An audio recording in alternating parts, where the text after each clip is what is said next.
Sharon Mitchell.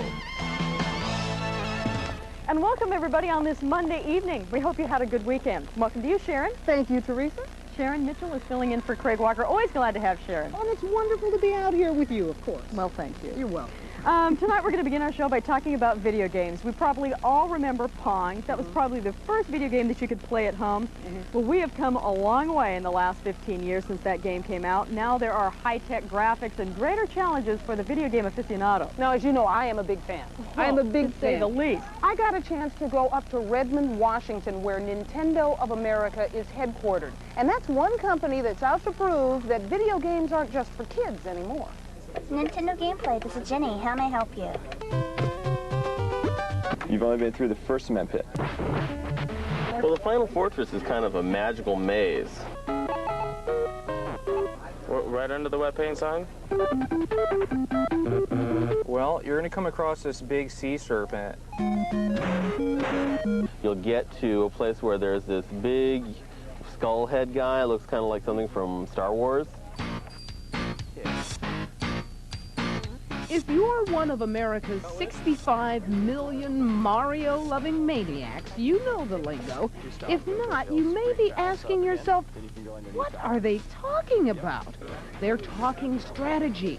They're talking warp zones. They're talking Nintendo, a video game phenomenon that's still going strong 6 years later. It's just like a culture. You know, again, Nintendo revitalized the video game industry, and once that started, it was like a snowball effect. There was just no stopping it. There are basically two types of Nintendoites, the calm, cool, collected type. Don't you just love the music? And the out-of-control, impatient, get-the-straight-jacket-ready, stubborn manic type, like yours truly. No! What is it about these games that reduce men, women, children, even this intelligent good evening reporter to guttural noisemakers, babbling incoherently and carrying on conversations with absolutely nobody for hours on end? Give me something that I can use. It's fun. Some of the games are just really mentally challenging. The name of the games is The Games. As if 400 games aren't enough to keep Nintendo on the top of the heap, there's a monthly magazine with game-winning tips, a Game Boy you can play anywhere, and a telephone hotline that started out with 4 game counselors back in 1986. Today, 200 game counselors based in Redmond, Washington, field questions from players all over the United States, Europe, and Canada.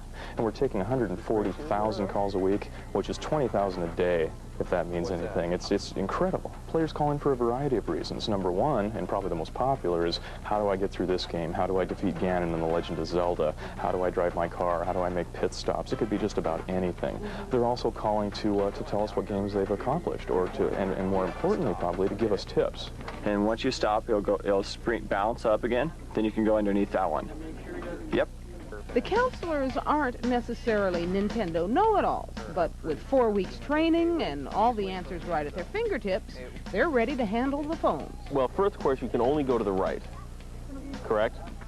But these game counselors have something that any game-playing fan would give his NES advantage for, a job where it pays to play video games all day long.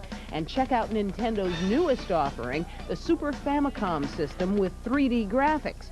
The only hitch, the new system isn't compatible with the old. But that doesn't seem to bother the game counselors. They're already playing the new games. It's just a great place. Would you like a job? I need a new assistant. I could do that. I really could do that. I could do that. Some people will say anything to get a crack at playing the new games on the new system. But as long as there are new games to play, old games to master, a princess to rescue, a world to save, the video game craze will be more than a fad. It will be an adventure. Oh, no. That new Famicom system will cost you about $200, but it won't be out until August or September. And you're not going to believe this. My mother She's already put in a bid for what she wants for Christmas. Guess what she wants? The Famicom system. She wants the You know, Famicom. it doesn't surprise me. Like mother, like daughter, it runs in the genes. It does, it does. You're pretty intense at those games. You think I'm scary, Sherry. Well, you know, I like a good game. You think I'm intense, though. I caught up with a kid who is not only intense, but he is a champion. His name is Robin Mihara. Robin is a video game pro. He's been matching his wits against various video foes for 5 years and has a world championship trophy to show for his Nintendo game-playing expertise. I'm good at them, and I like to play them. And I like playing games that take me a long time to pass, because most games I pass in a couple days. Robin says he's no Nintendo nut. He doesn't sit here for hours on end and watch the world go by, but when he is in the mood for Mario or one of his other favorite games, he gets down to some serious game playing. It takes a lot of hand-eye coordination. I'm better under pressure. Robin got the chance to play under pressure in world competition after a disappointing failed attempt right here in Portland. I lost here because I wasn't very good, and then I practiced over the summer. Then me and my mom went to Oakland, where I won that trophy. And, and I won there, and then they gave us tickets to go to L.A. in December. And I placed third. That's right. You're looking at the world's third best Nintendo player in the 12 to 17-year-old category. Our resident video wizard says the formula for success is simple. It takes the calm, cool, collected approach and lots of concentration. So I've learned today that there are basically two styles of play. There's your style, which is very vocal and very physical, and then his style of play, which he is so quiet. Yeah, but don't let his quiet exterior fool you. This is one guy who lets his fingers do the talking.